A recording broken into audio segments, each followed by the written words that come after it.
I had no idea, bro. I had no idea. I was just playing my video games and playing football with the kids. No one would know until you go outside and you see 10 Chronics riding the bike past your house. Bro, Then you know, like, oh my gosh, what's going on? You know, bro. All I remember was like my parents was like, "Don't go by that corner by the exit." And that was my house. Oh, that's where you were. Oh no, I had no idea. Oh, bro. I'm here with a legend, man, Alfred Faataape. Legend. Man, hey, man, it's an honor to have you on here, and Thank you for having me. You were the most requested person I ever had, bro. I don't know why, but yeah. Oh man, so tell me about yourself, man. What you grew up out here? Born Seattle, Washington. Raised out in WAIPAHU, and been in WAIPAHU all my life. Man. Yeah, pretty much from there. From I would say 97 to about now. Yep, been in WAIPAHU all my life. Yeah. What was that like growing up for you, man? In WAIPAHU?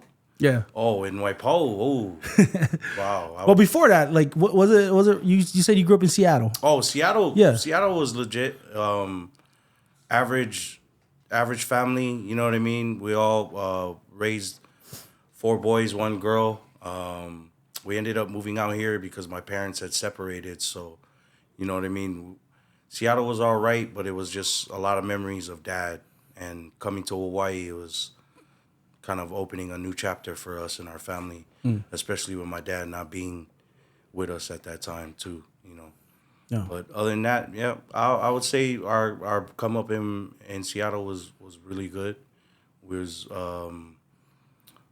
Fano and me and my older brother, we already had jobs by then. So, Oh, for real? yeah, you know what I mean? By 3rd grade, I had my first job. I was selling candies door to door. So, you know what I mean? I already knew the hustle of getting that bread, you know what I mean? Yeah. So, and my mom, they agreed with it because my neighbor came and he was like, "Hey, can your kids work for us?" And he's like, "What do you mean work?" And he's like, he was this guy, he had ran this program. It was called Young Merchants Training Program.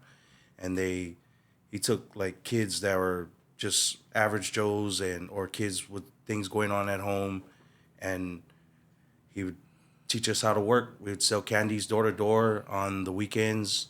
We'd always have like events that we would go to, Wild Waves, you know, just all around Seattle and whatnot. So me and my brother, we were real blessed to, you know, already get the learning experience of just working and whatnot and getting that bread. I think, at 300, at 3rd grade, I was bringing $400 home every night. Bro, without inflation, that's a lot. You know what I mean? So, and Fano too, he would be like, "Oh man," you know, and my mom and dad would be blown away, like, "Oh, I don't think we need to work anymore," you know. But yeah, it was cool. Seattle was nice, and then coming to WAIPAHU, that's when, you know, big dramatic change. Dad's not here, you know, but my mom held that down super tight, and you know, we always made nothing into something. You know what I mean? And especially my mom, Thanksgiving days, Christmas, you know what I mean? No dad, you know, she was that Wonder Woman that, you know, in my life and she still is, you know what I mean? That always held it down for us and, you know, showed us that, you know, just because we have less doesn't mean nothing. You know what I mean?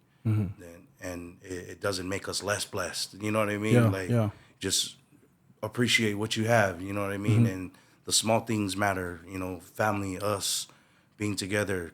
You know, food, conversations, and just laughter with the family and whatnot. Yeah. And then what was a transition like for you moving to Sunset at the time? Was it different? Because it's way different from Seattle, man. Oh yeah. Sunset was during when I first moved in. I would say like 5th grade, coming from the mainland and not knowing, you know, the moke style of all the locals and whatnot. Oh yeah, that was something else for me because guys used to be like, "Shoots, we go," and I'd be like, "Shoots, who's getting shot?" You know, you know, it was just a different environment for me, and not only that, you could tell that it was the hood. Like it was I would say like suburb hood. You know what I mean? The apartments were nice on the outside, but inside you knew like, oh, something was going on. Okay, there. bro, this is what I've been talking about. Because I moved. Man, we was in a by the time we moved to Sunset, you guys were already there. Yeah. And you guys had that place on lock. I moved in, bro. I came from Waianae at a house that was kind of run down. You know, Right. like I talked about it with my mom before on here, but. When I moved to Sunset, bro, I thought we was in like a gated community. Like, I was like, oh my gosh, bro, look at this. Like it felt like we was you know what I mean? We was living it up. Made it. Yeah, we almost made it. Yeah, you know what I mean? And then I look back, I'm like, oh my gosh, bro. My dad was like, bro, we was all struggling out there. I was like, that was the hood, son. Yeah, that was the hood. Yeah. Man, that's what it was like for me. Yeah, I mean, coming up over there, I grew up like with I got to know guys that were just older than me, and I wasn't really I hung around my age, but I was kind of like with the older boys, you know what I mean? Like my age group, we were cool and all, but it was just at school, boom. Some of them would chill with me at home, some of them wouldn't, but I was kind of like raised with, you know, the older folks and whatnot, so I got to see a lot more than what my friends would see, you know, about Sunset, and it was drug infested at that time. And yeah, see, I had no idea, bro. I had no idea. I was just playing my video games playing football with the kids. No one would know until you go outside and you see 10 Chronics riding the bike past your house. Bro, then you know, like, oh my gosh, what's going on? You know, bro. All I remember was like my parents was like, "Don't go by that corner by the exit." And that was my house. Oh, that's what you were. Oh no, I had no idea. Oh, bro, for real? Right by the gate. Right by the gate. There. Just don't go there. That's us bro. there, yeah. But I mean, you know, at that time, I understood why, you know, a lot of parents looked at my house like that. It was because, you know, in my household, you know, I was the man of the house already. So, like, you know, coming up, my mom, you know, I wasn't restricted to certain things, you know, like I could do things that, you know, a lot of the average young kids couldn't do. Yeah. You know, I was drinking, I was smoking. Dang, for real? Already. Dang. You know what I mean? And, you know, at those times, my mom, you know, she respected me as a man. So I could do those things like, you know what I mean? And my mom had a rule with me. She said, son, you know, as long as you do it at home, that's all I care about. I just don't want you to go out and, you know, get hurt, do something stupid. Yeah. So, you know, I had that relationship with my mom to where, you know, me and my brothers, we didn't have to hide things. You know, check in. And it wasn't really check in. It was just hide things. Okay. Yeah. You know, like we're real open with my mom. My mom was that type of, you know, that lady where you could tell her anything. And, you know, for me, I didn't think it was, you know, bad or good because, mind you, you know, we're kind of young at that time. You don't think, you just do. And, you know, the weed and, you know, everything was always going. And a lot of parents would pass by my house like, oh my gosh, are those kids drinking? See, I didn't know that, a 40 in my hand and just, oh my gosh. See, bro, I didn't know that. I was just we're just riding my bike and I just don't go past the and that's how, you know, your dad would always come and counsel me too, you know what I mean? And tell me about God, just, you know, always just, it was just always good every time I seen him. And, you know, when we would see you guys during those times, I would always, oh man, you know, it kind of gave me a look at what I want, how I wanted my family, you know, to look like when I get up, because Dad had that aura around him too, that shine. And, you know, when you have God in you, you shine, you know what I mean? And you cannot see it with the human eye. You can only, you know what I mean? You can only see it with that spiritual eye, like when you look. And when I used to see Dad back in the day and Mom, I would see that in them, you know what I mean? And it kind of amazed me, and it kind of showed me too that, you know, God was following me. He was always sending a messenger to me. You know what I mean? Man, that's crazy. And that's why I told you, like, you know, I wouldn't be on this podcast if it wasn't for your dad. I know. What I, mean? I appreciate it. Oh man, my dad gonna feel good about that. Oh yeah, always, man. Man, but like, so when we were growing up, I don't know if you remember the first time I met you. So I was around the same age as your brother, your younger brother. Darren. Yeah, Darren. Darren. And the first time I met you, we were at the monkey bars, you know, like kind of right down the hill by the canal. Right. And there was a kid, he was mouthing off to you. And he was like, and then he tried to threw a rock at you. And bro, you smacked him. And then he was like, and then he yelled and he said, I'm going to go tell my mom. And he ran up. He lived like kind of up.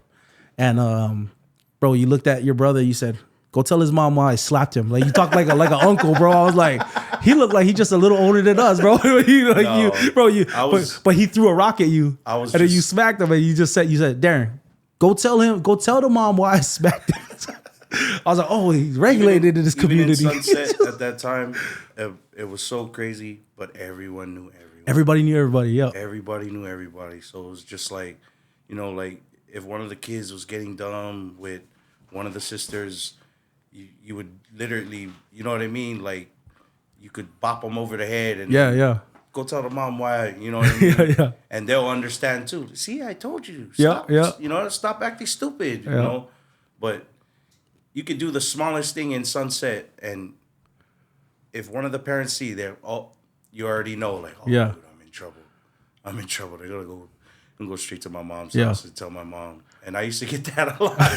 Me and Darren, and you know Darren too. Darren was on, like, my younger brother Darren. He was that kid, you know, always around, always everywhere. So, and always getting into trouble. That's one thing I was telling him, like, dude, can you chill out? And you know, D too. He'd be like, sorry, yous. Yeah. Oh man, but you guys were so good. Like, what do you think it was that made you have to be the man in the house so soon? Because none of us was doing that. Man, like by our age, none of us were having to like run the house or anything. I was told already, honest truth. When my dad had came back, and when he came back, he had came back for a cricket tournament, and he stayed with us for like maybe about 3 days. But within that 3 days, that's when he literally told me, he said, son, you gonna be the man. Watch over your brother and your sister. So from there, I already knew like what my job was, and I already knew what I had to do. You know what I mean? I think at that time I was in 5th grade, and we were in IL before we moved to WAIPAHU. Mm-hmm. And we kind of was only over there maybe about 5-6 months. And then from there, we ended up in Sunset. Yeah. But I was told by my own dad, you know, hey, take care of your brothers and your sister. You gonna be the man now, you know. And with that being said, I had no choice. You know what I mean? From there, I already knew what I had to do. Yeah. You know? What'd you feel about all of that at that young age, like not having your pops home and? Oh, at that time, you know, I wasn't really one to look down, you know, and I was real strong-minded from then till now. And one thing I always told my brothers and my sister is, you know, don't look down, and don't think this is gonna define us as, you know what I mean, as people, because we're gonna get through this, and the only way we're gonna get through this is by staying together and putting God with us, you know what I mean?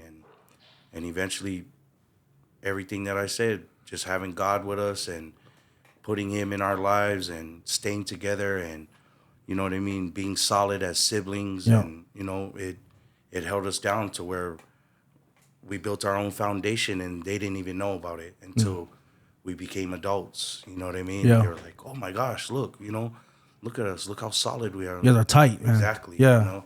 And that's what kind of, you know, it built from there to where, from my siblings to my cousins, to the other cousins. And, you know, the positive just went on, and that's how we got through it, you know what I mean? And we all kind of went through the same, you know, everyone that went through the same situation as me, they kind of felt like, oh man, I can vibe with this guy, because, you know what I mean? He went through the same exact trials and tribulations that I went through when I was young, and so many questions on your mind. Oh, is he coming back? Or, you know, where's my dad? I didn't have those questions. Oh, for real? You didn't even think about that? I didn't even think about it, because I already knew where he was and whatnot, but I wasn't gonna let it determine what we had going on already. You know, like I said, I'm not the one to look down, and especially in bad situations, I take every L as a lesson, not a loss. So that's how I looked at it with him. Like, you snooze, you lose. And my pops ended up having other kids, you know. Oh, after for real? that. Yeah. Okay. So it kind of put even more of a big hammer on my younger siblings, because they're like, oh, you know, dad's, you know, he's got other kids. And for me, I would always tell them, don't worry about that. You know, let's worry about us. Let's worry about our family. Yeah. What we got going on. Because of the longer we sit here and wonder about him, we're going to lose time. And that's all we have. That's all we have is time. And I don't want you guys to lose it on trying to figure out when this guy is going to figure out when he wants to be a dad. You know what I mean? Wow, So yeah. it was kind of like, just move, just Yeah. go, you know. Bro, how'd you feel about that for your mom? For my mom. Like seeing her go through that. Oh, my mom. Oh, man. So I felt it for her, like, even more, like 10 times fold, because now she had to be both ends. But for me on that end, I wanted to be more of a help than just the son, you know what I mean? So when I was told what I was told, I kind of just was like, oh, you know, I got to do my job, and I got to do what I got to do to help mom, Yeah. you know? And even with a lot of senses of just like, you know, paying the bills, like, who's worried at 7th grade that, you know, the electric might go off, or, you know, we might not have enough to cover, you know what I'm saying? So, Yeah. you know, in those days, that's what I felt for my mom about, you know. And my mom was a single parent, working and going to school at the same time. So for me, I try to be that chore boy, like right when she comes home, dinner's ready, kids are, you know. For real? Sleep. Oh, yeah. Dang, I was man. a full-time parent already. I knew how to cook. My mom taught me just all of the basic necessities that you need to know in the house. You know what I mean? So that's what I already knew, like cooking and all that other stuff. That was easy. Yeah. But just the sense of like, I can't help you financially. You know what I mean? That's what would always burden me. Like, you know, I can't help her financially right now because I'm still in school, and you know what I mean? And I'm not even into the work life yet. So yeah, that would probably be the only thing that really hit me is I couldn't help enough, you know, when she really needed me. Especially, you know, 4 boys, and I think I was in fit. Fonz is in maybe intermediate, and then the rest is all like 3rd, 2nd kindergarten. You know, she still had babies. You know what I mean? Yeah. Bernard was probably like 1, maybe. Yeah. You know? But I would say that would, you know, I would just feel for that, just financially, how I couldn't help. And me and my brother Fano, you know. Yeah. Man, and did that make going to school, like, that must have been different because, like I said, none of us were probably, like, most people probably weren't dealing with that kind of stuff at home or having that burden. Did anybody, like, man, none of us knew about that. No. Right? No. So, no. Well, some of my close ones, you know, they know, but a lot of people wouldn't know that story about, you know, about that. Yeah. That's something that, it's not that you hide, it's just that goes on in every family. Yeah. You know what I mean? And when it becomes a subject, everyone doesn't really want to talk about it because they've never really faced it up front. Yeah. Especially with the person that's, you know what I mean, that's going through it. Yeah. You know? Man, that's tough, man. Yeah. And then I used to wonder, like, because I would get dropped off by my parents to football practice, and Darren be coming up from the gully, like walking through the tunnels. So like, you're like, oh, how did Darren get here? Like, bro, just like you see us just taking himself to practice, bro. And that was us also. Just walking. Walking was part of the day, you know. Even if I had to go walk to school, like walking to school was just on a normal. Yeah. So a lot of the kids that, you know, I used to ask, hey, can I get $1? Hey, you guys helped me. You guys. Remember that I went to bus fare. Oh, man, that's crazy, bro. Man. But, you know, you got to do what you got to do. Yeah. You know what I mean? And those times, like, we never did complain. And I would always It's not like you can go tell your mom, oh, give us money, we need this, we need that, when you already know what's going on at home. Yeah. It ain't like that, just be grateful with what you got and make something happen. Yeah. You know what I mean? That was always something that I knew of. Like, you got to go make it happen now. Yeah. You can't wait for this. Hey, how did all of that affect, like, you dealing with, your own kids and how you raise them, Oh, having my own kids, oh my goodness, the dramatic change from the guy I used to be to the dad I am now. Like, I would never don that on my babies, that, especially that responsibility of being the man. I looked at myself and I look at my kids now and I tell them straight up, like, dude, I was in 5th grade, you know what I mean? And like half of the stuff that you guys have, this is things that I wish, you know what I mean, was going on in my life. I wish I had a dad, just the little things. And I always tell them, hey, man, be grateful, because I tell you, daddy coming from nothing, sometimes I cry to them, you know what I mean? Like, we had nothing in our, like, when we first moved down from Seattle, all we had was our clothes, 1 suitcase, and a table in the living room. You know what I mean? Yeah. A table, just a small little diner table and a bamboo couch. That was just it. You know what I mean? And coming up, like how I said, my mom made it happen. You know what I mean? Mom made sure that all of that was like, you could tell when you're in your house, like, oh, look, now we're getting a TV. Mom's got us couches. You know what I mean? Yeah. Our cable's on. You know what I mean? Like, it's, something's bumping over here to where it was like, oh, mom's doing her thing. But like how I said, there's only so long that one person can hold that. Right. You know what I mean?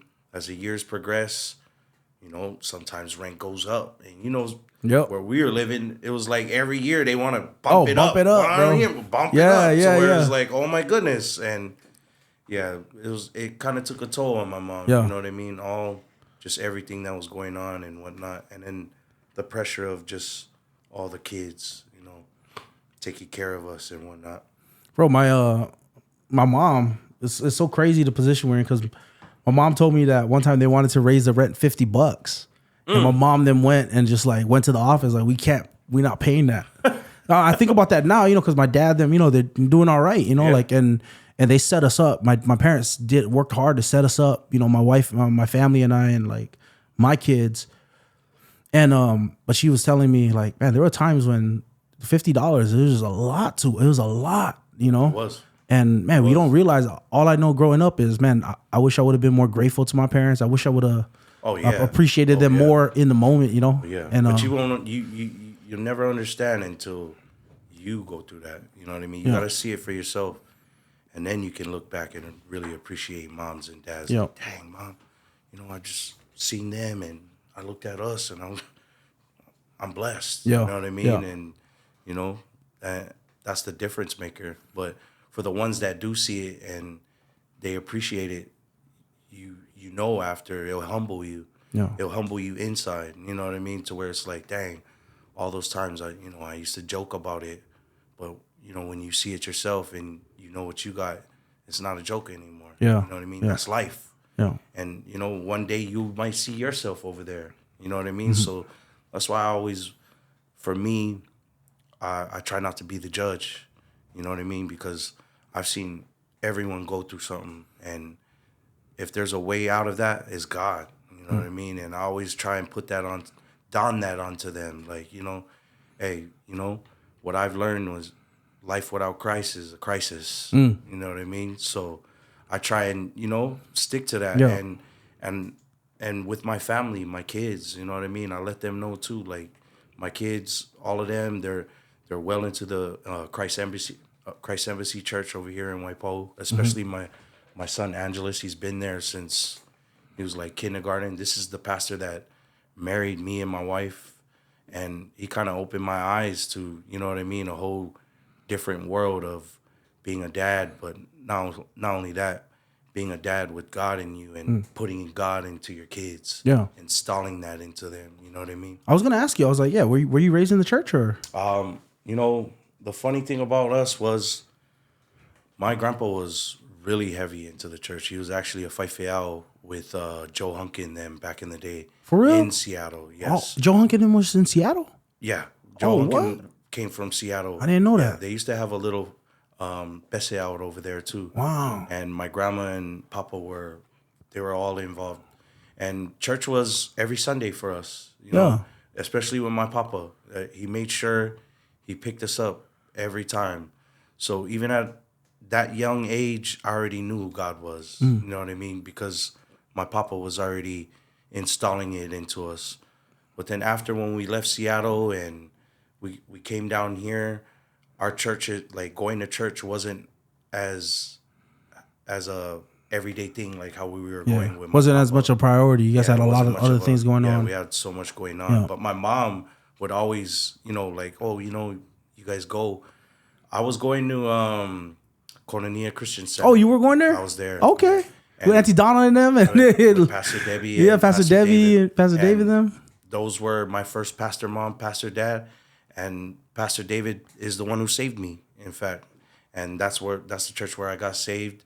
And it was like how I said, the man was following me. Yeah. Everywhere I went. You know what I mean? There was always like a presence of God around. Yeah. And like how I said, he's going to send the messenger to you. You know what I mean?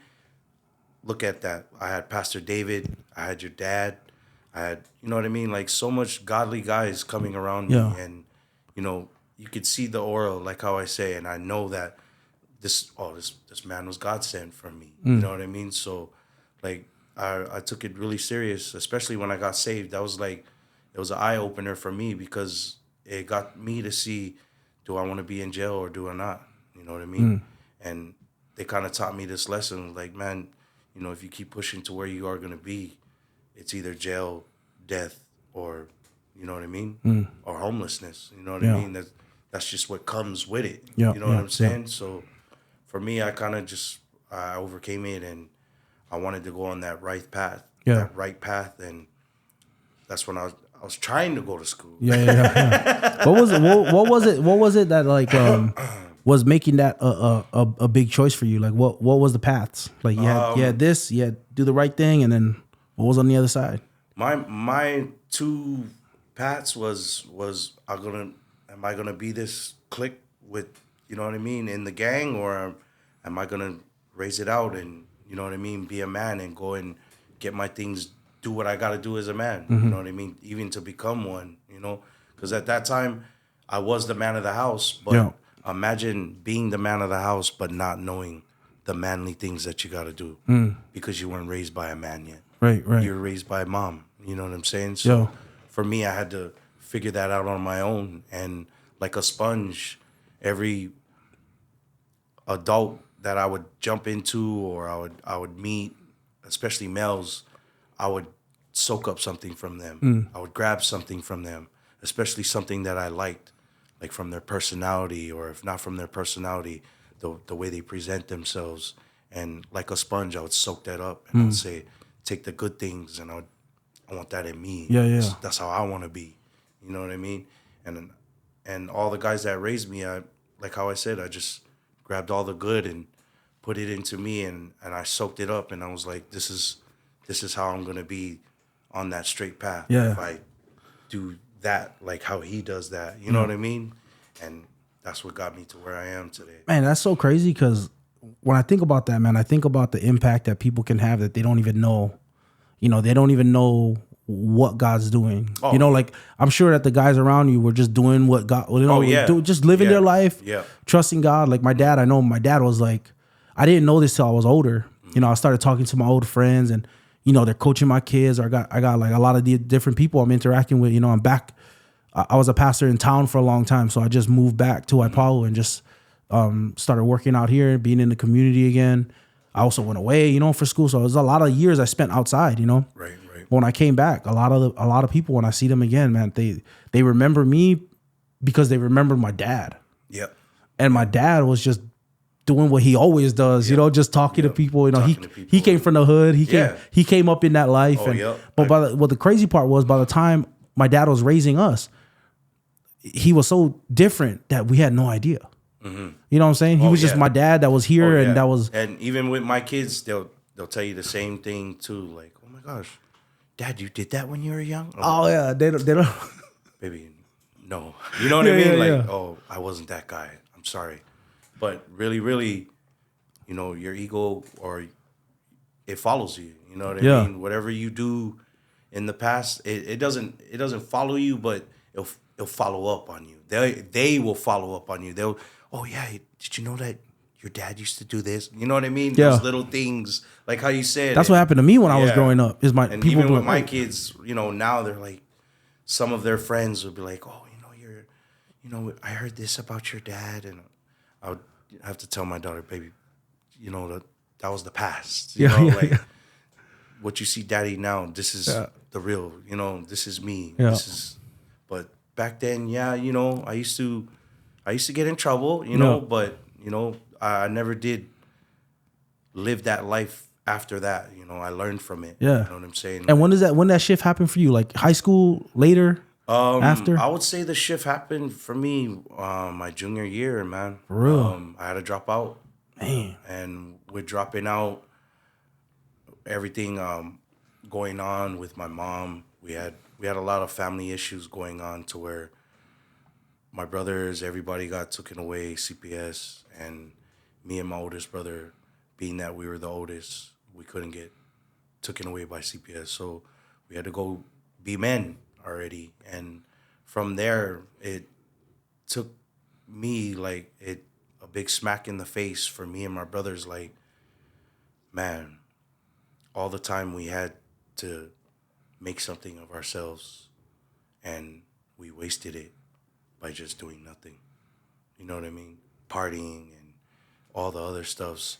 And I wish I could take that back, you know, because for now, like, what I tell my son is, like, you know, coming up and into the job world, into the real man world, like, I had to know somebody. And, you know, in Hawaii, it's all about who you know. It's not what you know. And that's what took me far. But for my kids, I would be like, no, you're going to know. You know what I mean? Like, no, you're not going to do that easy stuff like how I did. No, you're going to know.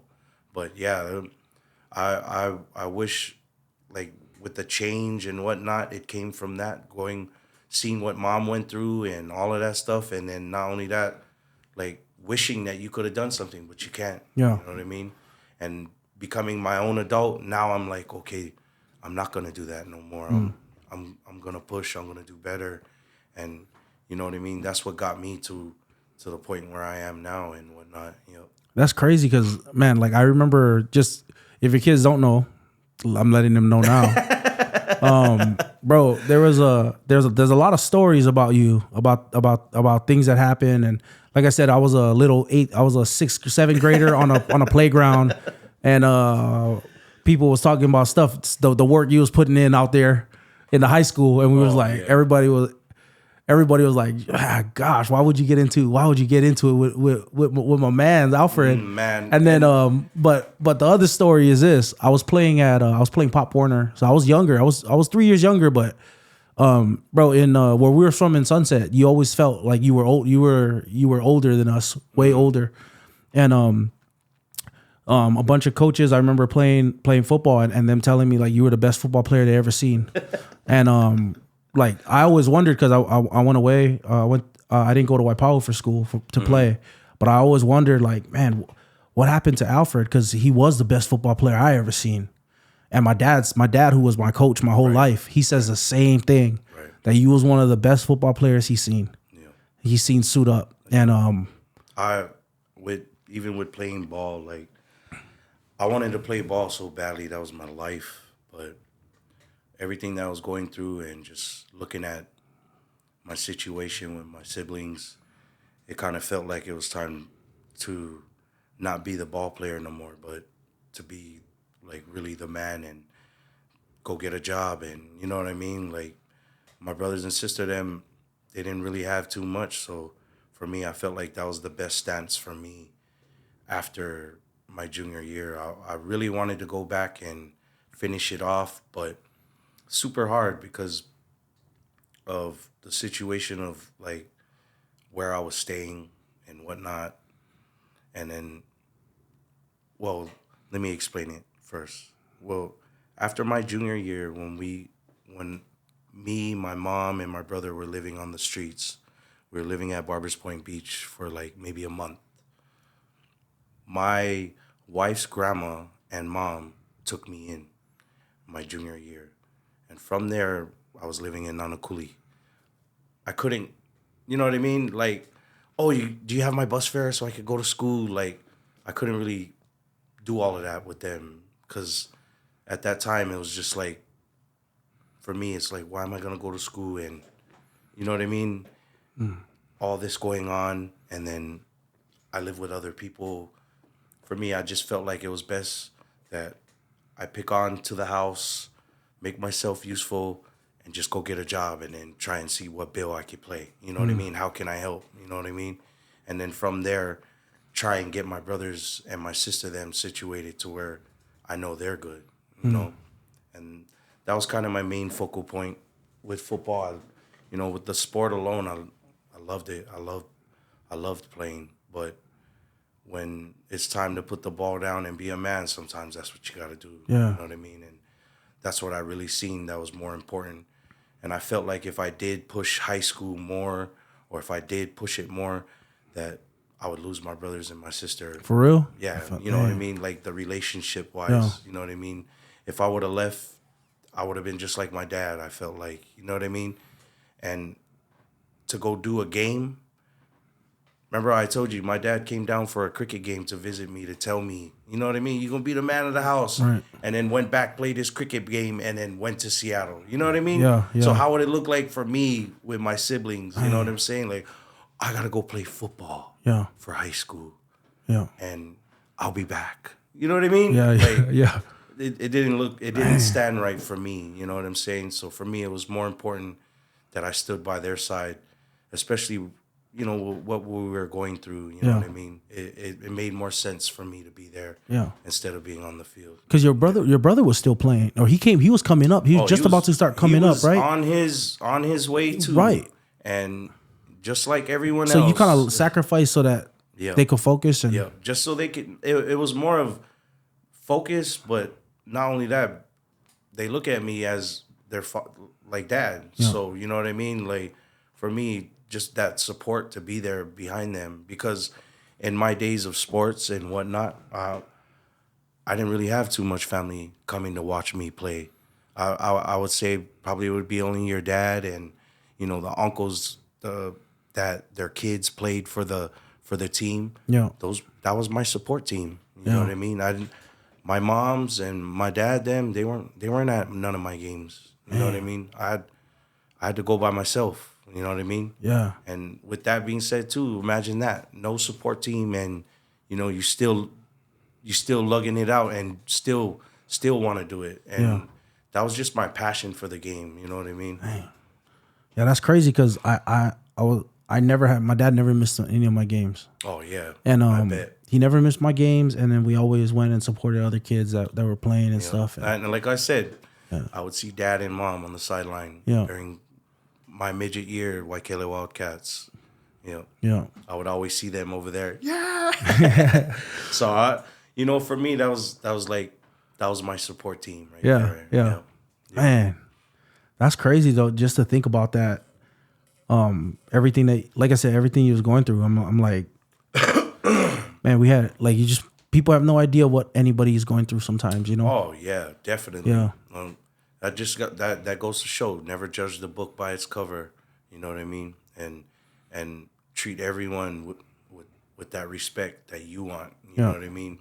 Because you never know what their world was before they came up to you. You know what I mean? Yeah. And that's why you got to be the blessing. You know what I mean? And when I always tell my son this, and this is my number one words to him, is be the light in the dark. You know what I mean?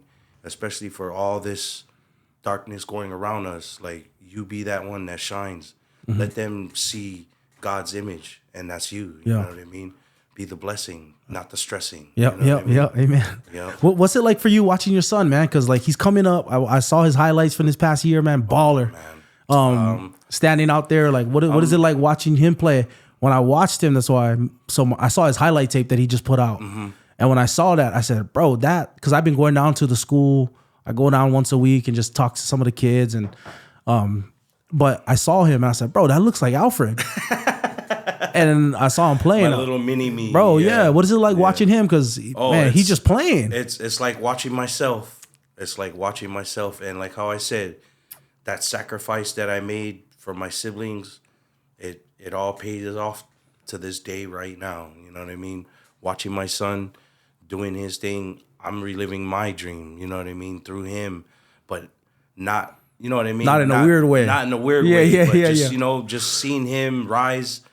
That's me, you know what I mean? That's like taking me to the top. So I'm just truly blessed to see him, especially what type of person he is. Yeah. You know what I mean? Like, that was my main thing that I wanted from him is his character. You know what I mean? Because I didn't want, when you come from this Hawaii era, you seen me, Darren, you already know this little alpha male thing that, WAIPAHU would have on back in the days. Who's the toughest? Who's, you know what I mean? Who can scrap? Who can what? Let me just interject. This is a good time to put the story in there. I was 8th grade. I was 7th grade, hanging out with my boys, bro. Hanging out with my boys, and we heard that Alfred got into a fight with 2 people. He ended up beating them up, and we heard that he came back to the intermediate, and he was resting, and he went back and beat them up again. And so this is a legend. I don't know if it's true. I'm not gonna say if it's true or not. But my friend did say, he goes, "Bro, I ain't afraid of Alfred." I'm like, "For real?" I was like, "I don't know, man. I don't want to get in a fight with him." He was like, "No, not me though, but my uncle would beat him up." Alfred's a sophomore right now, and I go like, "Oh, for real? How old's your uncle?" Thinking he's like one of those kids with like an uncle that's in high school, like one of those. And he was like, "Oh, my uncle's like 26." I'm like, "Oh my gosh!" I was like, "Alfred's 15." He's a man.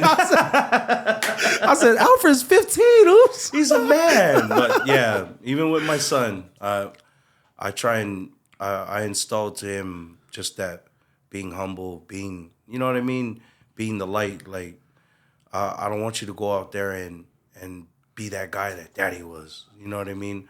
I want you to be the complete opposite. I want you looking after the people that are getting bullied. Like, even. But that's what you always did, though. I always did that, right? I always did that.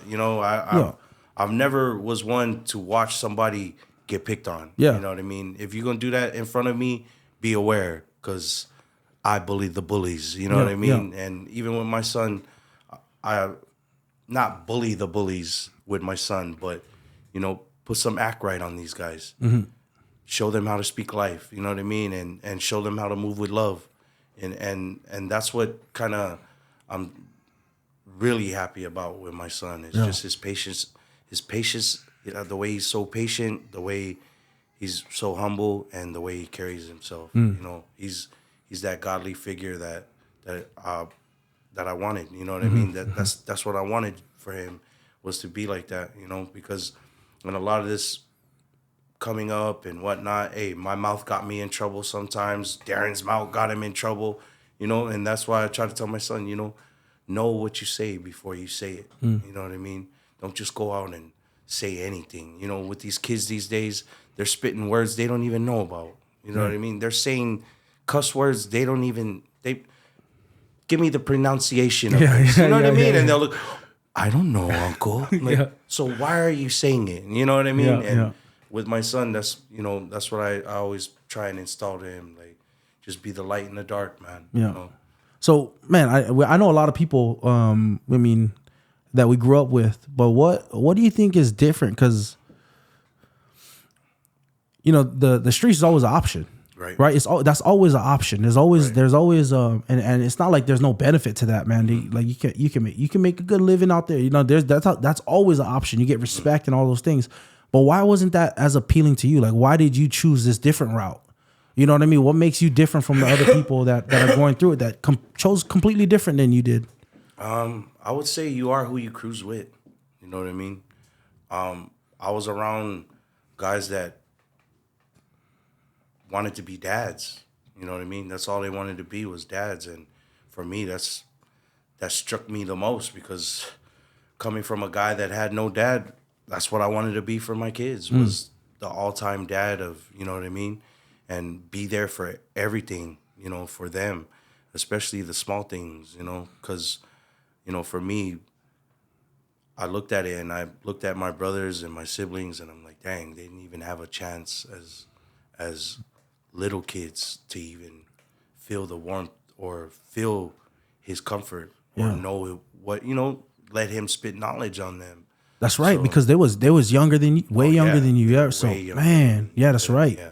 So for me, I felt for them more, but looking at my kids, I knew that I didn't want that. You know what I mean? I wanted to break that generational curse. You know what I mean? To where it's like, that ain't gonna happen with us. Yeah. And especially with my siblings, I tell them, you know what it feels like to have no dad. Don't do that to your babies. You know what I mean? Even my cousins too. Like, I would tell them my experience. You would never know the feeling of not having just that man that you need there in your life. Yeah. Make sure you're always there for yours. You know what I mean? Yeah. But that's how you spread the good word. You know what I mean? And you let everybody know, like, straight up, be real, man. You know, don't sit over here and play this little act like to where you want to be the man, but when it comes time to being the man, you can't be him. Right. You know what I mean? Yeah. If you're gonna stand up to the plate, rise to the occasion. You know what I mean? Man, that's crazy, man. I think it's like, I just think about a lot of the kids some of the kids I'm talking to, like, it's cool to see. I see the kids at WAIPAHU, and it's crazy because a lot of the big struggles that kids have, like when they're a troubled kid, like, I'm talking to them, and it's usually like they got no pops in the house, Yeah. And I think, like, I look at my siblings and I'm like, man, praise God we had I had a dad in my house, and I'm hoping that I don't ever want to take it for granted, even like listening to your story, like, man, makes me want to be present. It's easy to get caught up just in life. Yeah. You know what I mean? Like, I know kids at the church, because I'm at the church all the time, and they got a dad with stuff, and they got a dad who could be there, but work is everything to him. It's his life to him. Yeah. And they feel just as fatherless as a kid whose dad is just living somewhere else. Because their dad is there, but he's not there. Yeah, he gives him money, he gives him stuff, he gives him things, but he's never there. There's not a relationship to where it's like, it's not even a friend relationship. Remember, we're parents. As parents, it's just a relationship to where it's like, we could talk. You know what I mean? You could let me know, especially if I'm doing something wrong. You know what I mean? Mm-hmm. Because I let you know when you're doing something wrong. You know what I mean? Yeah. But let me know too. If I'm doing something wrong, I'll check myself. Mm-hmm. You know what I mean? And some points, some fathers have so much pride, they don't even want to just listen. Mm. You know what I mean? Sometimes that's all it is. Just sit down, shut up, listen. You know what I mean? Yeah. Maybe you might learn something too. But that's how you learn. You know what I mean? You learn from the youth, and then the youth learn from you. It's vice versa. You know what I mean? Yeah. It's like, it takes one to know one too. You know what I mean? So if you can sit over here and spit all this and all that, and then you can't even listen to him, or, at least have a decent conversation to where you guys can joke, or, you know what I mean? Something's up. Mm-hmm. That's how you know something's up. And I've seen, I've seen those dads. You know what I mean? So I can tell you personally about them. Yeah. I was that stud on the football teams to where, the dads are at the practice, and if they do something, what the hell are you doing? And they're yelling at him. And then I see my boy after, and then, he's on the side. He's like, oh man, I can't wait till I finish high school. I'm out of here. Out of here. You know what I mean? And their dad's there. And their dad's there, exactly. And he's just killing them. And they're over there like, oh man, I can't wait till I go. And I'm looking like, oh man, I'm not gonna be that dad. Yeah. You know what I mean? Yeah. And with my son too, I try my hardest not to be that dad. Yeah. Only when I have to be. Yeah. This times you gotta be, right? Yeah. There's some little points where you have to be, but like the everyday, like it takes an effect on kids some days. Bro, my dad, when we were growing up, there were times when it would come out and he got to check us. Yeah.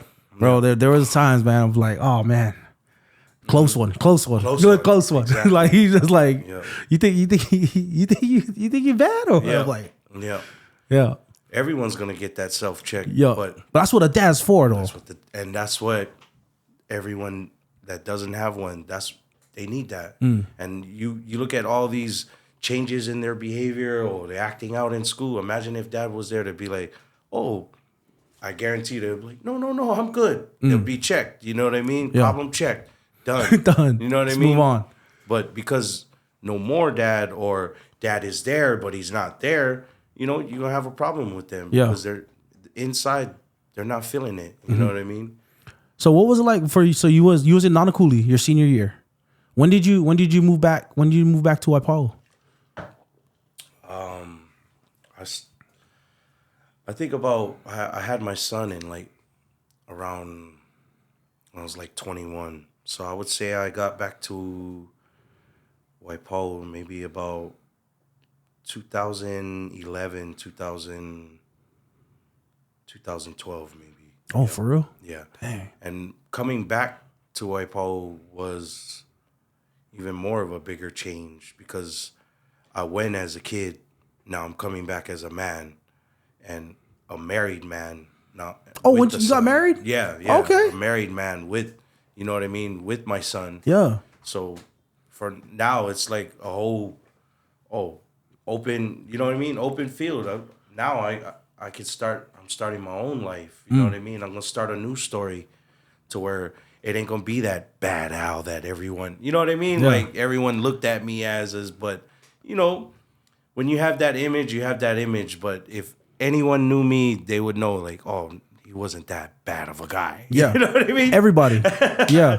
Just because you are a bad guy doesn't mean you are a bad guy. Yeah. Yeah. That's true.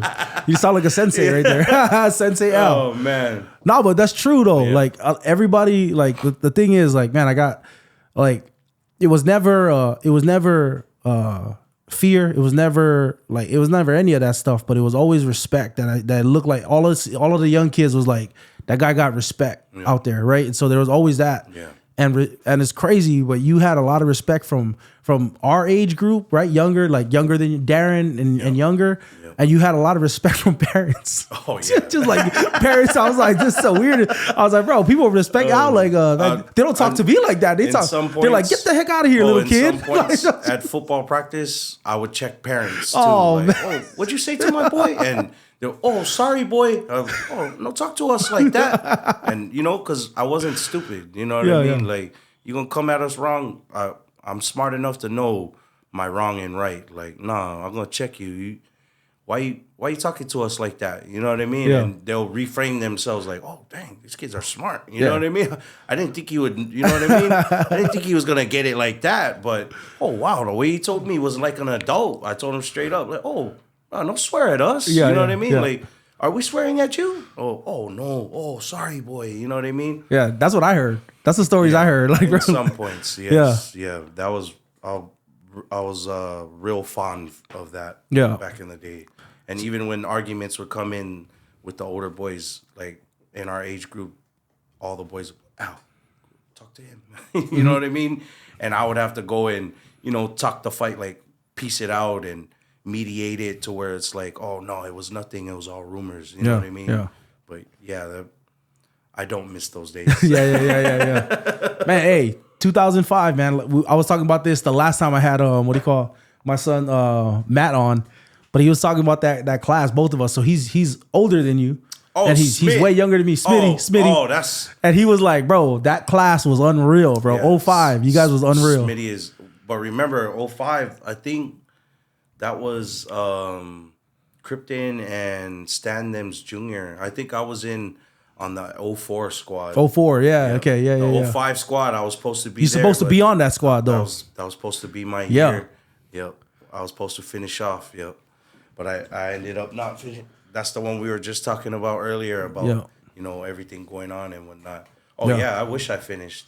Because, and not only that, I felt like, you know, I left the boys too, but, you know. Yeah, because that team didn't finish. They didn't win. They were supposed to. Yeah. And I remember I was at Iolani, that's why at the time, and we were thinking we were going to play Waipahu. Mm-hmm. We thought they were going to beat Campbell that year. Oh, yeah. And that's the year they lost, kind of close game at the end. And we ended up playing Campbell and we lost. For the boys, too. Man, boys, you guys know I would have been there. Yeah. For reals. That was my class. And, like, a lot of the guys that didn't know that are hearing it now, you know, at least I could let them understand, you know, my situation at that time, especially when you're that young. You know what I mean? If I had, you know, like the average things that, you know, the average kids had at that time, cars and, you know what I mean, I would have been there, but I didn't have that. So, yeah, it was like nobody, you know what I mean? like I said, from like I always kept my ear to the ground here, and dude, nope, everybody just thought you just disappeared. Nah, like you just stopped playing or you didn't want to play. Nah. And because we thought you was next up. Like everybody that from WAIPAHU that know football, we thought you was the guy to get out. Oh yeah, right. Like we knew like, man, that's if anybody gonna get out from here, Alfred's gonna get out. Yeah, and play. I wish it was like that, you know. And the giving up part, nah, I was never one to give up. It was just at that time, you know, the situation. Who can go to school? Who can think at that time? You know what I mean? There's just so much going on. And have that long, and have like as a kid, have that long vision. Like for me, when I got up to college, I remember how helpful it was from to hear this from my dad. My dad came up, took me to school, and looked around and saw me playing and went, "Hey son, focus on school." Yeah. Like he gave me that check. Like, hey man, like it might not work out for you. Focus on your school. Don't worry. Enjoy the game. Yeah. But at least he gave me that. Okay, boom. He had more longer vision than me. In my mind, I'm going to the league eventually. Right. But my dad was like, "Hey man, you're 5'9", right? You're not moving how you supposed to be moving at that height. You're not moving. You're not flying around the field like how you're supposed to be flying around the field. It's okay. Oh yeah. I'm proud of you. Like my dad was telling me, hey, you went further than me. Proud of you. Yeah. And that's all I needed though. I needed the freedom to go. I can just enjoy the college experience right now and focus on my schoolwork. That's good. My dad gave me that. You know, like he had that longer vision than me. And I wonder if like for somebody that was in your situation, for a dad to have been like, son, don't worry, focus. Yeah. You're gonna change. You know, you're gonna change this family. Yeah. Which that's what dads are for. But I think that's also a lesson to us as dads now. Like, man, that's our job, is to have a vision for our family, vision for our kids, a vision for our wife. You know, and everything that they do. You know what I mean? Like, even from the smallest things. Like it's like, I only want the best. That's it. And with them, if you don't have the best, we'll make the best. You know what I mean? Like I come from that. You know what I mean? We make nothing into something. You know, especially like with food coming up. You know, us back in the days, I look at these kids like, man, oh my gosh, you guys are eating. Yeah. Back in our day, let's talk about top ramen to the max. Oh, yeah. Yeah. Maybe we could throw egg on there. Maybe we could throw an egg on there, you know. Or then pork and beans and hamburger, bro. You know what I mean?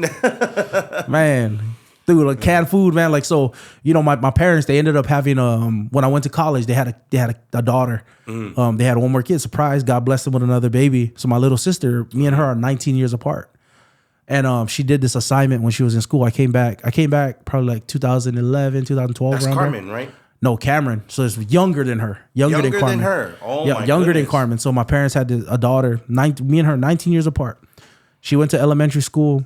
She ended up filling out, one of those assignments like, what's your favorite foods, right? Oh, right. And hers, she came back and her teacher graded her stuff and my mom showed it to us. Look what she put. She put king crab and lobster tails. Oh, my gosh. I said, oh, my gosh. My dad king crab and lobster tails. My parents did well for themselves after. Goodness. That's what she come said, over bro. For dinner. Where is Pops bro, at? Yeah, let me schedule my appointment. King crab and lobster, please, Uncle. Bro, I was like, man, we grew up different. I was like, I would have been like cans of tuna and rice or something. You know? Ours one would have been top ramen chicken or beef. Not even the shrimp boost. Man, we can't get that shrimp. Oh, the shrimp. Oh, man. That just brings back memories right there. It was like straight up. Especially with all the boys when they used to come to the house and be like, you guys hungry? Okay. Boom. Boom. Throwing out the pack of Siamines like it was a bowl of cereal. Yeah. Bro, that's crazy, man. And it's awesome that like, it's awesome, but like my dad used to tell us, like, man, you can take risks because the worst that's gonna happen is you're gonna end up, and you know how to go through that. You know how to go through little, and so you're gonna be all right with. You're gonna be all right. Just gonna be all right with it. Chase it, yeah. Just go after everything that you can. I felt like he kind of instilled that in us, man. Like, man, that's Pops' his aura right there. That's how he is, man. He's been like that even when I was young. He was always inspiring, and that's what kind of drove me. You know what I mean? Like, hey, I can do some good because look at this man. You know what I mean? Yeah. Out of all this evil that's going around, he's still spreading that good message. You know what I mean? Yeah. And sometimes it wasn't even talking about God. It was just being real. You know what I mean? Like, hey, how you doing, boy? How's everything? Oh, you going practice? How's practice? You know, just checking in. Yeah. You know? Yeah. And those small things, I always looked at it like, man, this guy cares about me. Yeah. You know, and Darren, because Darren would get the same thing. And then not only that, at school, Darren, you need a ride? Well, Uncle, you know, you guys would give Darren a ride home sometimes. And, you know, for me, I just always would look at that like, oh, man, I love that family, you know. Now, my dad was our coach. And so when me and Darren, we played Pop Warner together after Jackrabbits closed down. Smitty said something about Jackrabbits. He said something about teen pregnancy, but I don't know if that's true.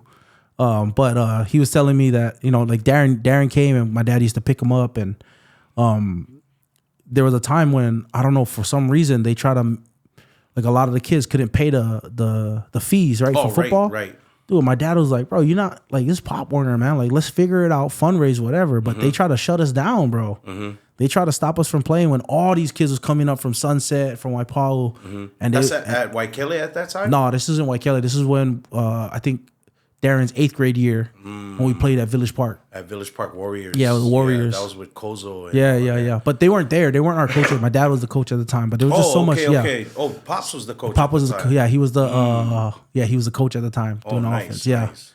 But he was like, man, don't do that to the kids. Like they're coming up. And I remember that year because you guys didn't even get to play. Yeah, we didn't get to play. Yeah, on that it one. was all because of the fees. The fees and whatnot. Yeah, and it's like, bro, we had all the kids that like.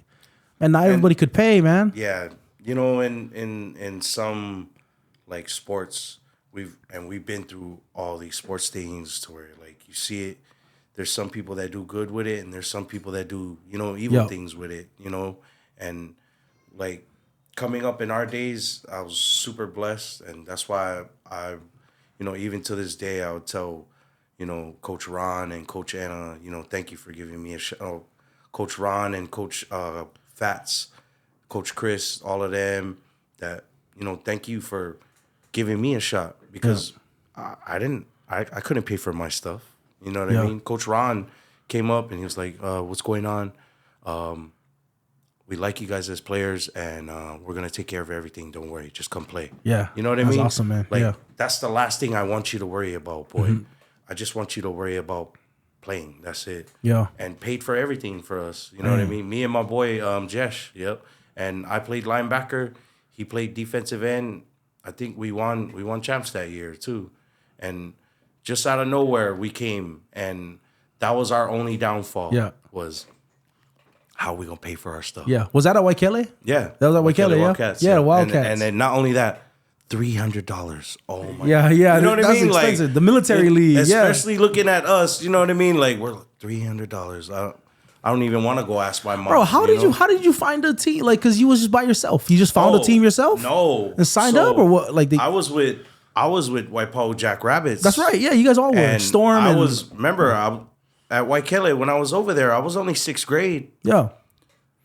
At Waipahu Jackrabbits, I was going for termites. Oh. But they said I was too heavy, so I went straight to Waikele after that. Yeah. And it was actually my wife's uncle. Oh, shout out to him, Peter Yuli. You know, he's the one who took me to Waikele and was like, "This is home right here." And from there, that's when I lit it up. And I think it was Kamaka, Coach Kamaka, and Uncle Peter. They were the two guys that was pushing me, go here, go here, go here, go to Ron. Ron's gonna take care of you. Yeah. And just like that, it was, and I got it. And that was, believe it or not, I was probably my second year ever playing football. For real?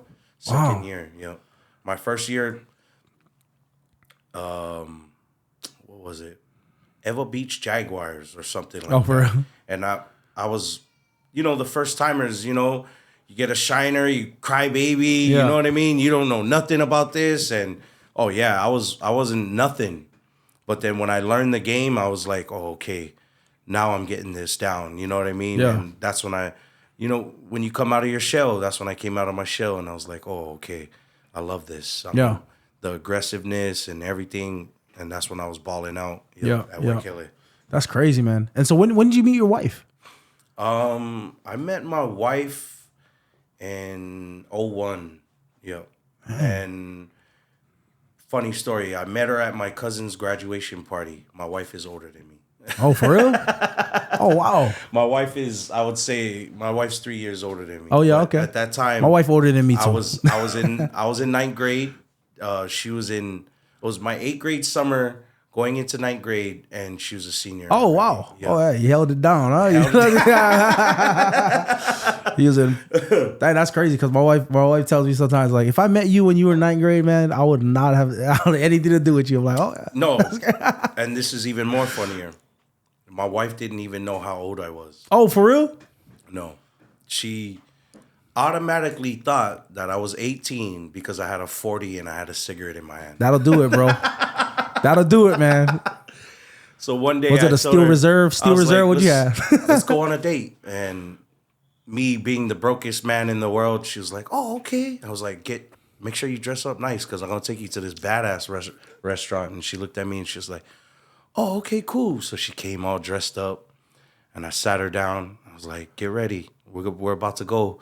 Sat her down right at the table, and I made dinner that day, and I cooked for her, and I laid everything out right over there. Yeah, at for my real? house. Yeah.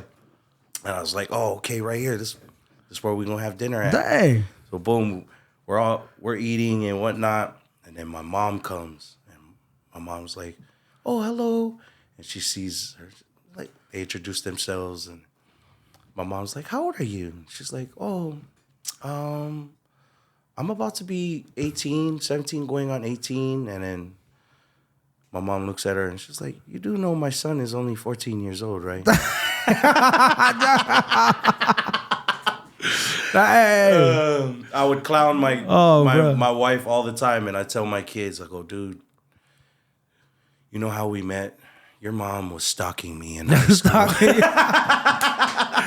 Bro, man, that's funny. Like, what was it like though? Like, what's her presence in your life been like? Like, I know for me, man. Like, oh man, if not for my wife, man, there's a lot of things. Oh, game changer. Yeah, bro. she Super holds it down. Changer. And not only holds it down, but just my everything. You know what I mean? Just everything that I wanted in a lady, in a wife. You know what I mean?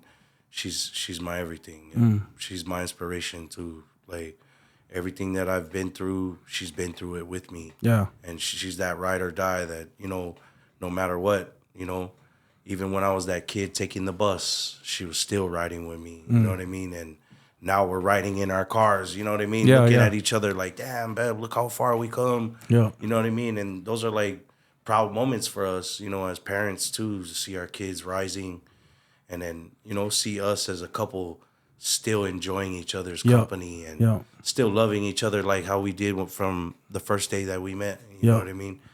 But she made a big impact on my life because when I was going through all my stuff and whatnot, her parents and her took me in. You know what I mean? And they could have done anything, And not only that, she could have been like that girl who like, I can't be with you because you ain't got nothing going for yourself, and you don't have nothing, which made me appreciate her even more because when I did get everything, it's still the same. Yeah. You know what I mean? She still loves me regardless. When I was broke, she still loved me like that too, And she's just super awesome. Yeah. That's what there's a passage in the Bible that says, he who finds a wife finds a good thing and obtains favor from the Lord. Oh yeah. You find that and that's the favor of God on your life. Yeah. Oh yeah. And then, for us, it took us like 12 years to get married. And it, during those times when you're first going with your first, when you guys are first going out, there's bumps, there's, it's a rocky road when you're coming up. And the devil tries his hardest to manipulate both of you guys, and when I didn't figure it out until we met this pastor, which was Pastor Alfred, and Amosa from Christ Embassy, and he told us straight up, like, what you guys waiting for? How come you guys didn't get married? I don't know.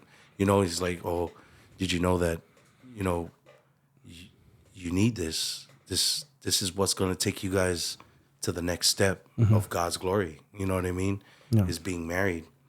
And during that time, remember, I'm going through all my stuff. I didn't really have that relationship with God until I figured it out. Like, oh man, this is what Pastor meant.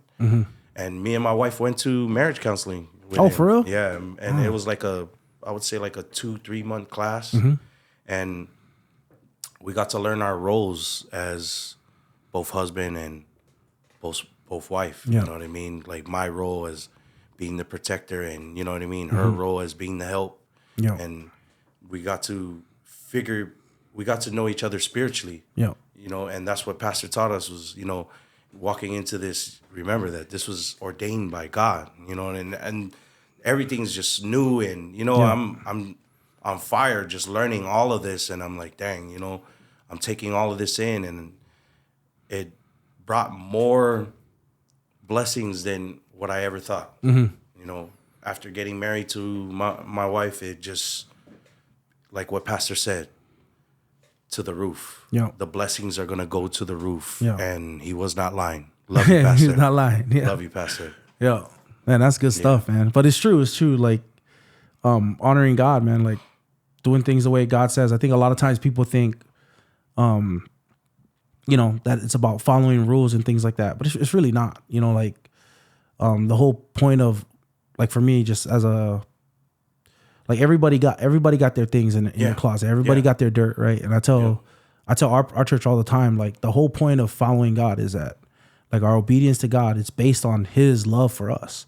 So that, like, the gospel isn't, hey, you do all these good things and then God, if you do these good things, God's going to bless you, right? The whole point is, man, while you were still a sinner, Christ died for you. Right. While you were, not following him, not obeying him, not loving him, he still loved you. Yeah. And so if he's going to do that for you, and if you're all good, like, you don't got to worry about judgment. You don't got to worry about God's wrath or anything like that. You don't got to worry about that. God sees the worst part about you, the stuff that none of us would want to talk about, our dirt that we don't want to bring up. Right. That's not us. That people might even think, nah, you still got that dirt on you. God says, I forgave you for that. It's over and done with. And if God's going to do that for me and he's going to love me like that, man, I want to follow him. Yeah. Yeah. You know what I'm saying? Like, I want to follow him, right? Yeah. That's an automatic. And not only that, you want to give that feeling that you felt to everyone else. Yeah. You know what I mean? Yeah. And you want them to know, even if it's by a message, you know what I mean? A simple message, like, knowledge is power. Everyone knows that. But when you hear it for yourself, especially from people that, you know what I mean? They went through that, and you hear how God changed it for them. Oh, it's inspiring. Yeah. You know what I mean? How could you not want to be driven, or inspired by something like that? Oh, yeah, for sure. Bro, and I saw your daughter is killing it in school and doing well. Oh, man. That's number one in my house. No more grades. Yeah. No more dad. You know what I mean? When your kids come up to you and say, I'm hungry. Hi, hungry. I'm dad. That's what I'll be telling them. Yeah. I have a strict in my house. Yeah. Before, when me and my brothers and my sister, grades were like, they were nothing. My grades were my last name, F. You know what I mean? But with them, game changers. You know what I mean? You never want your kids to walk in the footsteps that you walked in. Yeah. Especially me. Like, I don't want to see 3 out like me from back in the day. You know what I mean? Yeah. And you want them to go higher. You want them to do more. Better. Right? Yeah, of course. And then not only that, I tell them too, like, dude, who's your teacher? And then they'll tell me, and like, oh, Dad, yeah, she told me you were a straight A, like you were a straight F student. There you go. I don't have to tell you nothing. You oh, man, I mean? Yeah. And I'll tell you everything, honey, of why I'm so strict on you guys. Like, yeah. Because I didn't have that guy to be there and be like, hey, make sure you do this right. Do it like this. Do it right. That way you don't have to look back. You know what I mean? Yeah. If I knew that, then I would have done everything right. But you don't know until you go through it. Mm-hmm. You know what I mean? And when I went through it, I look back, and when I had my kids, I was like, oh, hell no, you guys are not doing that. You know what I mean? Yeah. There's not going to be no repeats in this house. Yeah. You know? But yeah, she's a super good girl. Always helps take care of because I have a younger one too. You got a even like younger. 4 years old. Oh, for real? You got a really young one. Yeah. Wow. And a big age gap too. Me and my wife were, if I had it my way, we would have had 10. Yeah. But my wife says, you hold them, buddy. yeah. But I don't know, man. Something to do with a man's arm. Hey, it's a little shorter. I don't know what it is, I don't bro. know what it is. Like, I get tired, bro. I wanted 10. She said, no, you hold them. You know what I mean? And no, I don't mean hold them. I mean, you carry them in your stomach. Yeah. You know what I mean? Yeah, that's what she told me, because she was like, dude, all your babies are 9. They call me the 9 and up man. Oh, 9 man. pounds and up. Up, everything. Yeah, everything. 9 pounds and up. Remember that. Oh, man. Yeah. So she'd be looking at me like, no. So that's why we had that big age gap, and we were kind of trying for a pretty long time. Mm-hmm. And my wife had put that stupid chip in her arm. Oh, the birth control chip to where, like, by the time when we took it out, her immune system wasn't functioning. Yeah, because like it changes. It changes you. the body. To where we had like a couple miscarriages. Oh, for real? And whatnot Man, that must have been hard, before. man. Yeah. To me, it wasn't hard for me. It was hard for my watching watching my wife. You know what I mean? Because she's one that, you know, everything that she has, she treats that like gold. Yeah. So I could just picture if I had 10 kids. You know what I mean? Like she would Yeah, be yeah. like, you know, I want to choke you, but I love my kids. You know what I mean? But yeah, she's a big game changer for us. Yeah. Yeah, man. Yeah, that's a hard thing too. Like I know I've seen like a lot of people just trying to console them through all of that, and it's especially hard on the why they put so much weight on themselves, pressure on themselves too, and it just hurts. Yeah. You know, like we'll never understand what it's like for a woman to carry a baby. Right. To me, I just looked at mama like, oh, babe, you know, and all I could do is just comfort, but knowing that, you know, not even that could help. Yeah. You know, because she knows that I had one of them in Yeah. me. And now, you know, but we cannot blame that on ourselves. Yeah. One thing, you know, I'm not a fond believer of looking down. Yeah. Only time I'll look down is if I'm admiring somebody's shoes. You know what I mean? Like, by the way, I like your shoes. Other than your that, shoes is fresh, bro. It's always, you know what I mean? Center always up, forward and upwards. That's it. Bro, you ever with as tough as life has been, like just when you were growing up, did you ever look around and go like, man, why is this happening to me? Or did you just not have time for that? The whys would be more of like things happen for a reason. You know what I mean? You know, especially like my situation. You know, one thing I know, what I've learned too is don't doubt it. You know what I mean? Things happen when it happens for a reason. It's just like God telling you something. You know what I mean? Like maybe that person wasn't meant to be there, or maybe, you know what I mean? This situation wasn't supposed to be like this. It was supposed to be the complete opposite. Yeah. But all in all, for me, is to be the positive to that why. You know what I mean? Like, oh, why? It's okay. I'm content with, you know what I mean, what I do, and if I do it with love.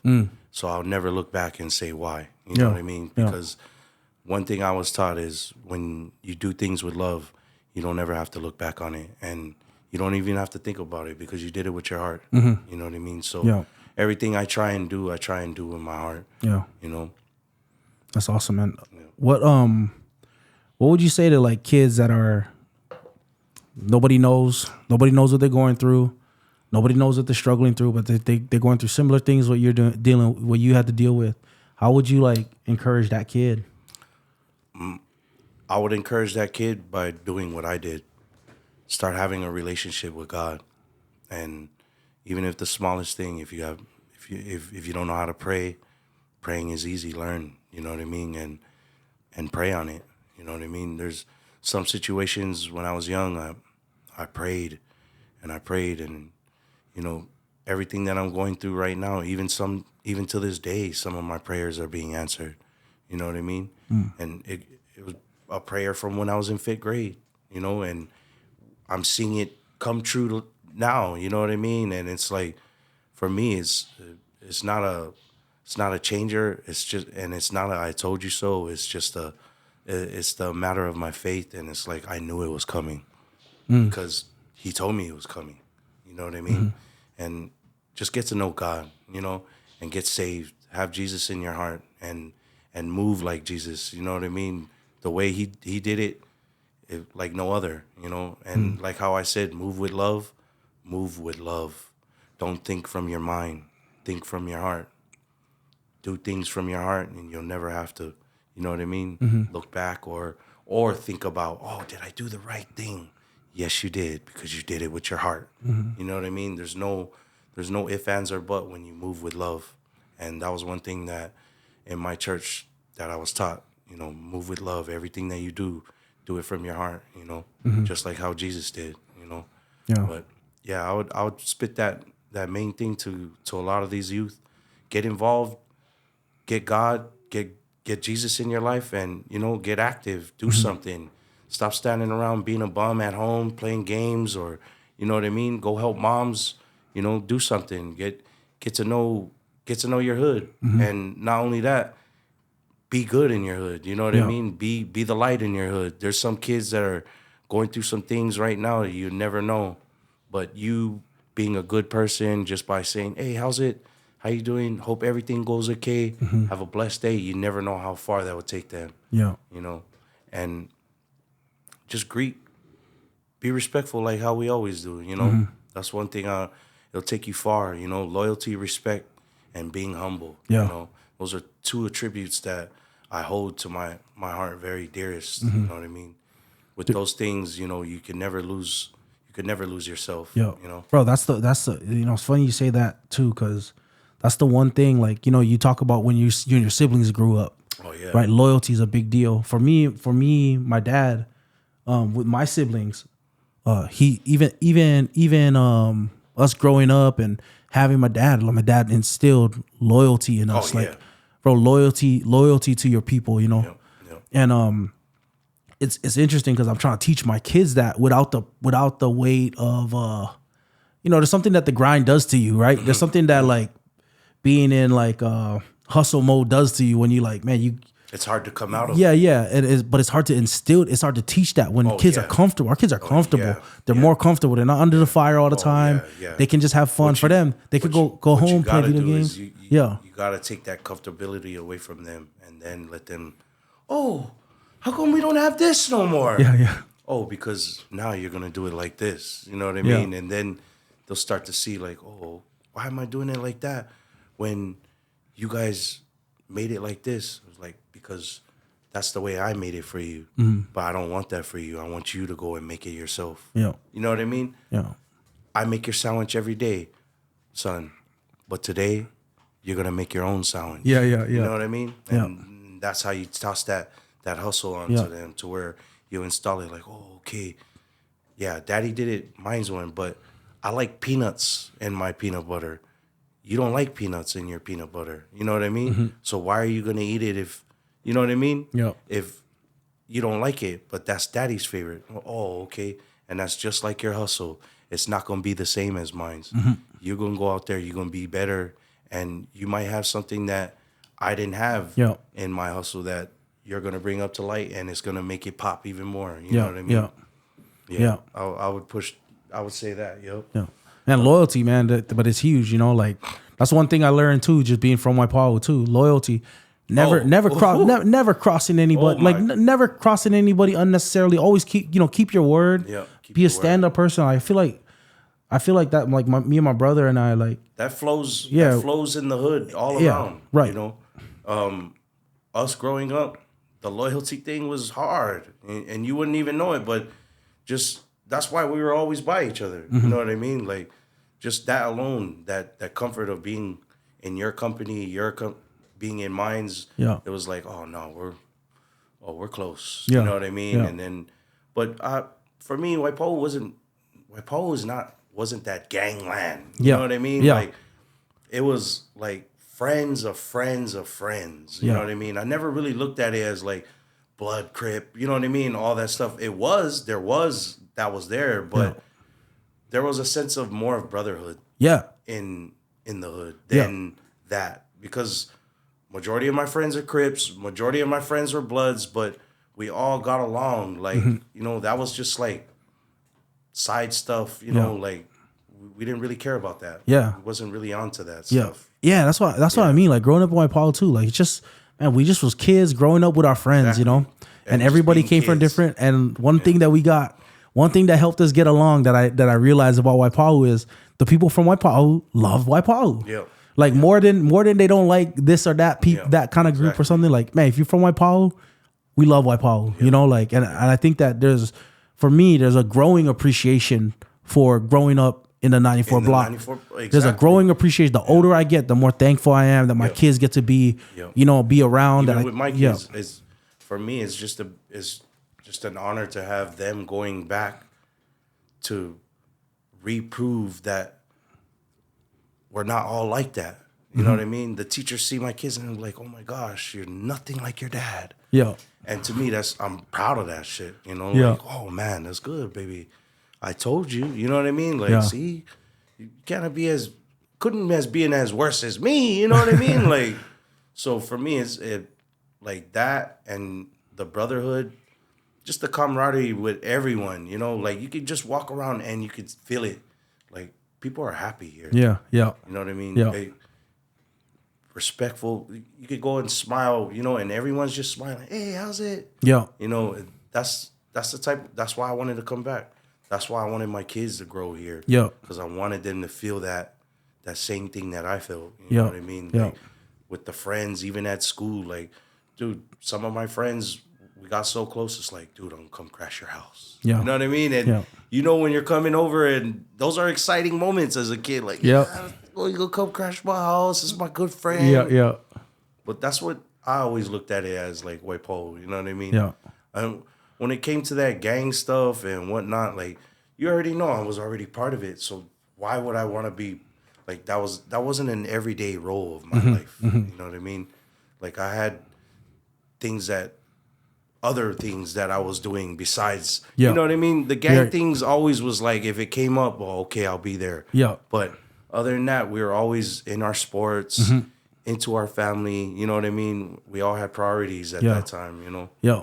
Yeah, like I said, man, that's what I remember the most, man. And like it's crazy because we haven't seen each other in years too. Yeah. But man, like just sitting down with you is like, man, sitting down with an old friend and exactly. Like it's like we picked up and I haven't seen you since I was a kid. And it's still the same, man. It's like still the same. Yeah, and I got a lot of respect, man. A lot of respect for you, a lot of respect for what you do. And to me, the most amazing part is you talked about my dad.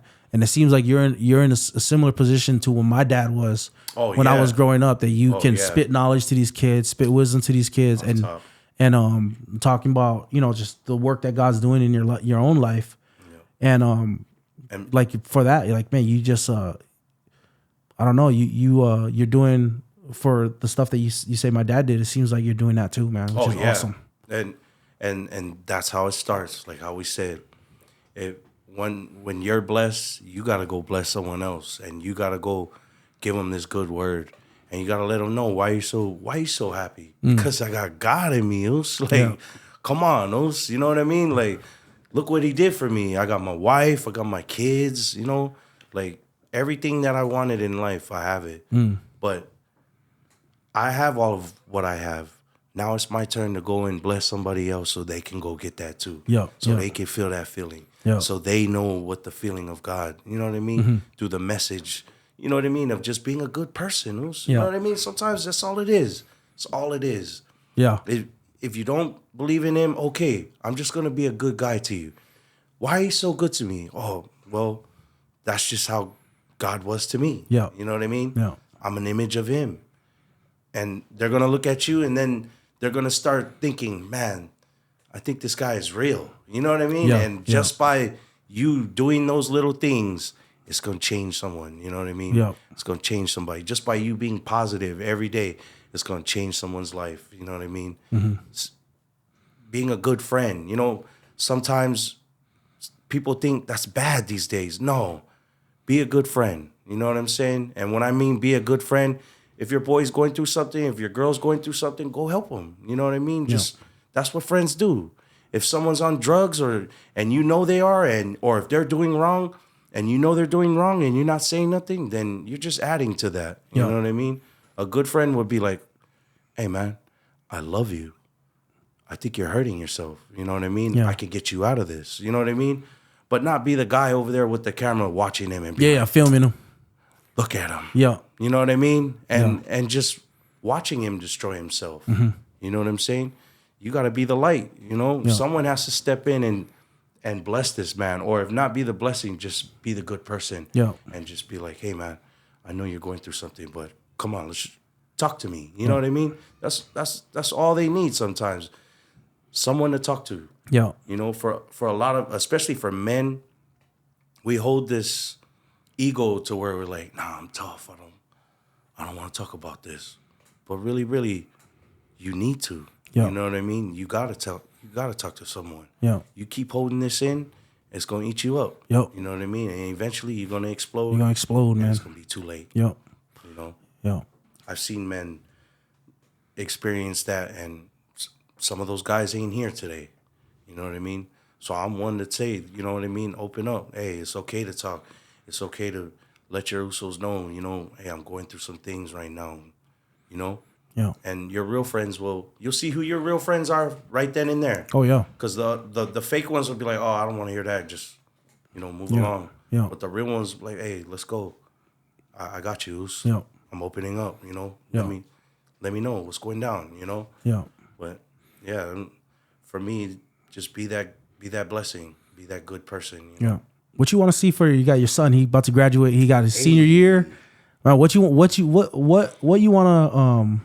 what advice you give him this next year going into it? Like if a senior, man, going into their last year, he's at that step where, man, you had to pivot. You had to go in a different direction. He can step into everything that's ahead of him right now.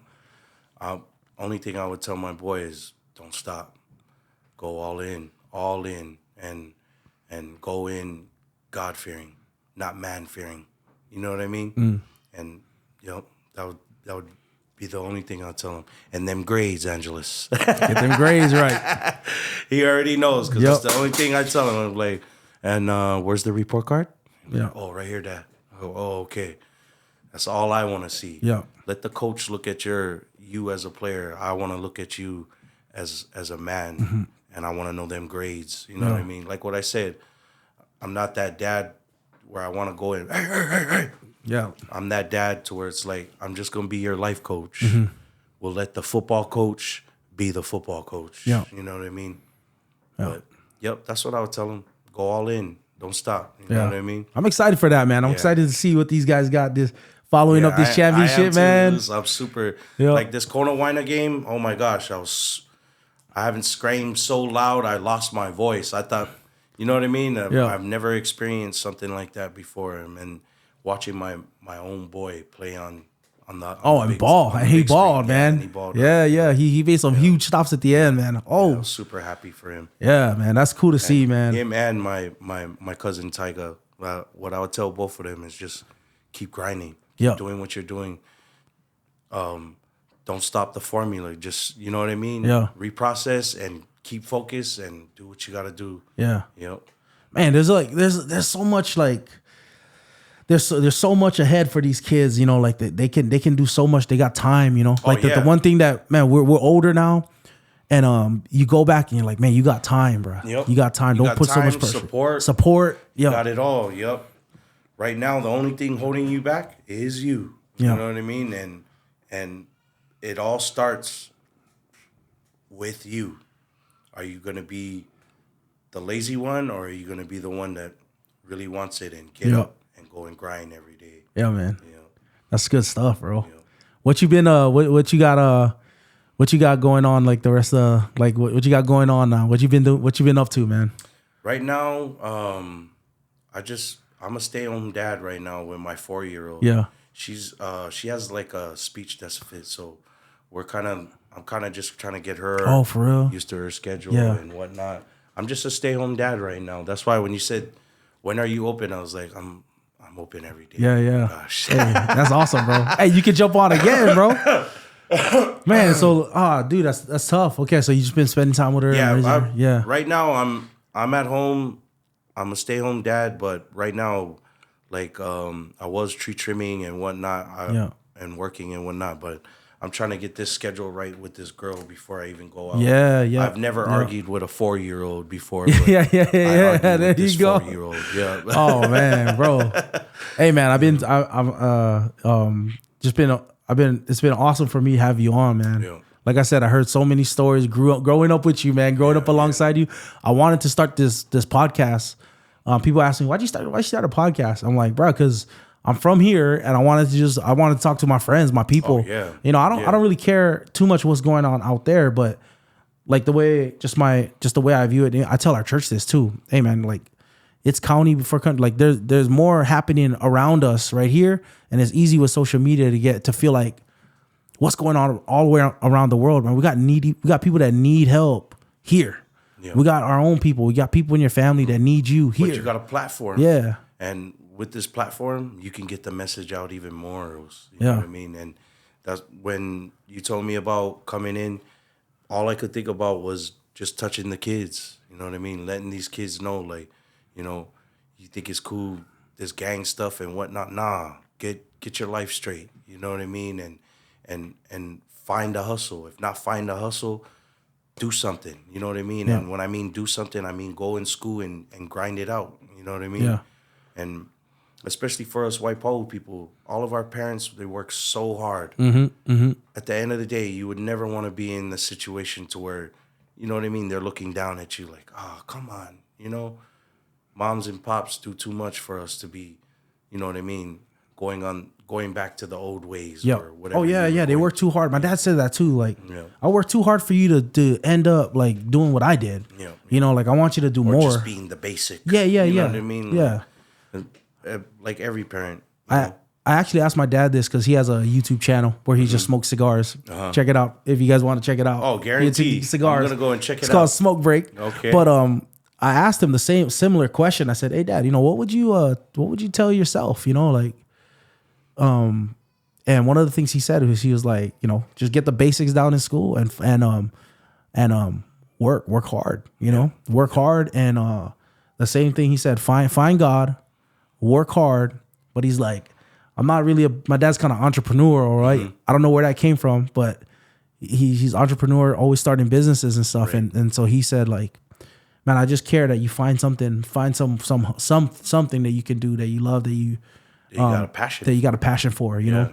Love what you do. Yep. Because if you don't, you're gonna hate it. Yep. That's a guarantee. And so that's what he always instilled in us is like, hey, you don't have to work, you don't have to like do everything how I did, you know, but you can do more, you know. And work hard. So that's even with this next, like all these kids coming up, that's like the main, you know what I mean? The main message is, you know, come up, do something, you know, and work hard. But working hard is, you know, find something that you want to work hard for. You know what I mean? Like there's a lot of these guys, they're looking at job descriptions and they're wanting that job because their friend works that job. Or, I want to do that because this celebrity does this. Or, you know, find something you want to do. You know what I mean? In your category. In your lane, Yeah, in your lane. Because a lot of people are lane stepping out to where they're like, and then when they get there, they're like, oh, man, I hate this. And they hate their life, man. And they'll get so miserable. They like what you said. I hate my life. But how can you get to a point where you hate your life? That means you must have, you know what I mean? You must have dug yourself in a big hole to be in that category to where you say something like that. You know? But man, I think that the next, I look at all these WAIPAHU kids and I'm like, bro, you guys got such a big opportunity. Yeah. WAIPAHU is getting more shine than they ever got. You got more opportunities. The school is way better than it was when we was there. They're winning on national awards. You got like robotics teams and things like that. Yeah. Culinary arts. Yeah, culinary arts. Come on, you can do so much stuff now. And I'm a chef myself, so I'm over here like, how come that wasn't there when I was over there? Yeah. You cook, bro? Oh, yeah. For real? You're into cooking like that? I'm into cooking like that. For real? Man, we gotta That's why grill I said out, man. We gotta barbecue. Yeah, bro. Dude, I want to go take me you. know. I want to go take you to see my pops right down the road, bro. Let me Just know, to go let say me hi know. to him. Yeah, that is a guarantee. Because man, he would love to see you, man. Like everywhere I go, that's all they tell me. Yeah. Are you grilling out? damn, for real, you the grill master? Yeah. Bro, you gotta start the Instagram page and start grilling, Oos. Bro, we gonna film your content, bro. Guarantee. Yeah. Slowly, man, that's awesome, bro. That's like my second passion is cooking. For real? Yeah. I would never have thought that. And that's only because I had siblings, so I had to learn how to cook. You know what I mean? And learning how to cook was like number one for me, especially my mom. My mom is the one who I got a lot of my main dishes from. For real? Yeah, and I'm a baker too. Yeah. I know how to make all of that, What? like masi sanga, all of that. Yep. Oh, bro. We come from a family of chefs. Oh, yeah? My papa was a chef, barber. Yep. Dang, man. Yeah. Hey, we gotta cook out, bro. For real. Yeah. Oh, that's a guarantee. Nah, for real. I want to see Dad too. And Yeah. It'd be good to Yo, catch up with it. you smoke cigars? Here and there. Oh, Yeah, okay. Yeah. He's got this big guy. I was like, bro. I'm still to go see- tripping. I'll take- He's smoking cigars. Yeah, I'm you know, like, my dad's a deacon at the church and Yeah. stuff. You know, like, yeah. But the way he says it too is like, and I believe this too. Like in Ecclesiastes, it talks about, man, life is hard, right? And so you never want to be addicted to substances. You never want to be a slave to anything. Like, there's people that are addicted to all kinds of stuff. You know, like you could be addicted to food. You know, and you could be addicted to all kinds of things, and it's not good for you. It destroys your soul. But God does give certain things to enjoy. You know, in moderation. And so my dad, he's like, man, I got all this business stuff going on. Because I asked him too, like, Dad, why you smoking cigars all of a sudden? Like, what's going on here? And he's like, this is just the one thing that I can enjoy where I don't got to think about anything. So that's what I do. Man. And then he started doing that, right? And then I'm like, Dad, you already out here. Every time we're out here, we're talking about something in life because he can't help but talk about lessons learned and things like that. Right. Like, can we just film it and put it on? And his first video, man, he got or second video, he got 1,000 views more than I got. I was like, oh my gosh. Yeah, so he started doing that. I'm like, man, your channel about to blow up. This is crazy. But just finding stuff, and I this is what I want to inspire the kids. So I'm at my church, we do a live stream and stuff like that. But that was what I was passionate about before the church. Right. I was always filming, always taking photos.